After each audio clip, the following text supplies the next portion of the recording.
नमस्कार मित्रांनो. जर आपल्यावर कोणी अन्याय करत असेल ना, तर तो अन्याय सहन करू नका. कारण अन्याय सहन करणारा मनुष्य आणि मृत पावलेला व्यक्ती यामध्ये काय फरक असणार आहे? कारण मृत पावलेल्याची जी डेड बॉडी असते, तिला किती हाणलं, किती मारलं, तरी ती काही प्रतिकार शकत नाही.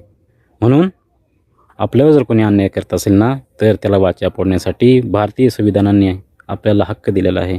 म्हणून या कायद्यानुसार लढण्याचा प्रयत्न करा आणि आपल्या अन्यायाला वाचा कसा फोडता येईल हे प्रयत्न करा. जर आपल्याकडून कोणी हिसकावून घेत असेल, आपल्या हक्कावर कोणी गदा आणत असेल, तर त्यासाठी कायद्यानुसार लढा.